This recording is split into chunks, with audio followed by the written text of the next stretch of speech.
jumlah kasus HIV di Indonesia terus meningkat dari tahun ke tahun. Tiap 100.000 kasus, terdapat 59 kematian karena AIDS. Kita bisa memutus mata rantai penularan, menurunkan jumlah kasus baru dan angka kematian ini dengan melakukan notifikasi pasangan orang yang hidup dengan HIV. Yuk ikutin panduannya! Notifikasi ini adalah pemberitahuan yang dilakukan petugas ke pasangan orang yang hidup dengan HIV. Tujuannya adalah untuk identifikasi mereka yang belum terdiagnosis. Saat melakukan notifikasi, petugas perlu cari tahu, sekaligus mengajak pasangan tersebut untuk tes HIV secara sukarela. Nah, siapa aja sih yang bisa kita tawarkan? Bisa untuk semua orang yang hidup dengan HIV dan berusia di atas 18 tahun, anak biologis orang yang hidup dengan HIV, dan pasangan orang yang hidup dengan HIV. Biar lebih mudah, kita bisa pakai bantuan warna zona prioritas. Warna merah untuk menandakan kelompok yang paling membutuhkan notifikasi. Kuning untuk yang perlu dijaga. Dan hijau untuk yang sudah baik dan perlu terus dipantau. Notifikasi ini bisa kita mulai dari berbagai kegiatan, dan penting buat kita lakukan terus-menerus untuk mendukung mereka. Tapi, gimana ya cara melakukannya? Notifikasi pasangan orang yang hidup dengan HIV dimulai dengan perencanaan, pelaksanaan, dan pemantauan. Di awal, kita perlu mencari kontak pasien dan menggali info tentangnya. Setelah itu, berangkat. Pada saat pelaksanaan, ada 3 tahapan yang mesti kita lakukan. Pertama, tahap awal atau tahap pertemuan. Ibarat pertemuan pertama, di tahap ini, kita mulai dengan kenali diri dan bangun kepercayaan. Kemudian, perlahan berikan edukasi tentang HIV dan pengobatannya ke pasien indeks. Di sini, kita memperkenalkan notifikasi pasangan, prinsip pelayanan, dan kerahasiaan. Lalu, arahkanlah pasien menuju tahap kedua, yaitu inisiasi, di mana pengobatan ART mulai dilakukan. Di tahap ini, dukung pasien indeks dengan melakukan 4 hal ini ya.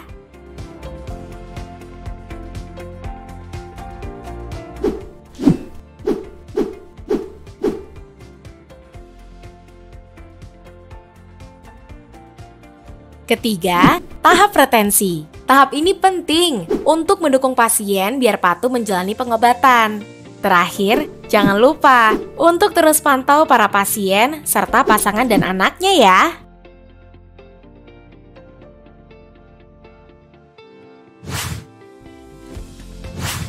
Kalau kondisi lagi mengharuskan kita di rumah aja, notifikasi bisa kita lakuin secara online juga. Intinya, selalu mulai dengan menjalin hubungan baik dan membangun kepercayaan. Pakai bahasa yang mudah dimengerti, jangan menggurui, serta bikin lawan bicara kita ngerasa aman dan nyaman. Tetap tunjukkan profesionalitas, hormati tiap individu, jaga kerahasiaan, dan jangan menghakimi ya. Setelah itu, lakukan penilaian risiko dengan menggali pengetahuan mereka tentang HIV dan berikan informasi yang mereka butuhkan. Saat kepercayaan sudah dibangun, ajak mereka bicara dan pahami kesulitan yang mereka hadapi. Terlebih lagi, mereka juga bisa rentan mengalami kekerasan berbasis gender. Misalnya kekerasan seksual, kekerasan pada anak, kekerasan pada perempuan, dan transpuan. Termasuk juga paksaan, pencemaran nama baik, dan ancaman secara di dunia nyata atau online. Kasus kekerasan berbasis gender terus meningkat tiap tahunnya, bahkan di masa pandemi COVID-19.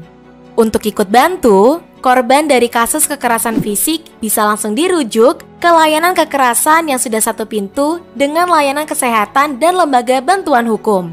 Tawarkan juga dukungan psikososial dan kesehatan mental, seperti layanan psikolog atau psikiater. Kalau menemukan kasus kekerasan berbasis gender online, kamu juga dapat menolong korban dengan mengakses layanan kasus kekerasan berbasis gender online. Oh iya, semua layanan yang diberikan terpusat kepada keputusan klien ya. Jangan dipaksa atas keputusan yang ingin membantu. Selain itu, berikan langkah pencegahan kekerasan berbasis gender online dengan memisahkan akun pribadi dan publik, serta membuat kata sandi yang kuat seperti memadukan kombinasi angka, simbol, huruf kapital, dan kecil. Saat kita menemukan kasus HIV positif, penting untuk melakukan manajemen kasus.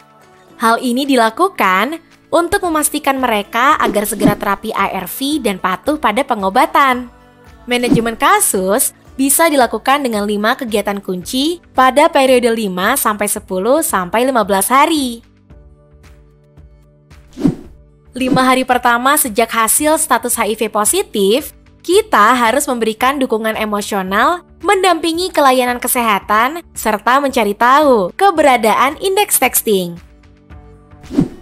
Di hari ke-6 sampai ke-10, berikan dukungan penuh untuk memahami virusnya, informasi soal manfaat ARV, serta melakukan screening kekerasan berbasis gender dan verifikasi indeks texting ke layanan kesehatan. Di hari 5 terakhir, kita dukung mereka supaya terus berdaya, mandiri, dan meningkatkan kualitas hidup. Kampanye T sama dengan T juga perlu kita usahakan. Kita juga bisa pakai kalkulator manajemen kasus untuk memudahkan monitoring. Kita akan bisa tahu jumlah HIV positif, orang yang dirujuk, dan orang yang mulai pengobatan ARV. Kalkulator ini juga ngedata jumlah orang HIV yang telah terbantu, biar kita makin semangat menjangkau mereka.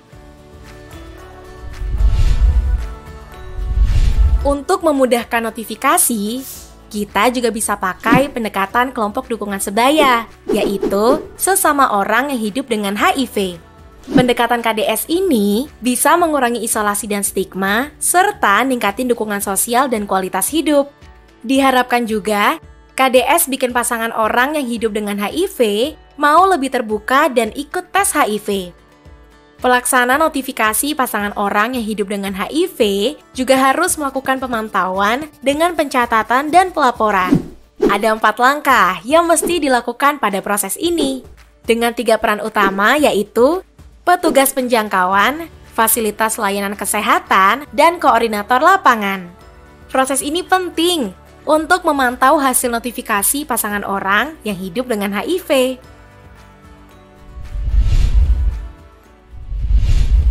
Karena pekerjaan teman-teman lapangan beresiko terpapar COVID-19, maka penting untuk selalu menerapkan protokol kesehatan 5M selama masa pandemi. Salah satu cara melindungi diri adalah dengan melakukan vaksinasi yang disediakan oleh pemerintah. Dengan melakukan vaksin dosis pertama dan dilanjutkan dengan dosis kedua setelah jeda waktu sesuai anjuran dokter dan jenis vaksinnya. Saat ini, program vaksinasi sudah banyak disediakan oleh pemerintah, baik di rumah sakit, puskesmas, atau di tempat-tempat publik. Namun jangan lupa, setelah divaksin, teman-teman petugas lapangan tetap menerapkan protokol kesehatan ya. Jadi, itulah tahapan-tahapan yang mesti kita lakukan. Tetap semangat ya, ngebantu mereka dan menjalankan misi baik memutus rantai penularan HIV.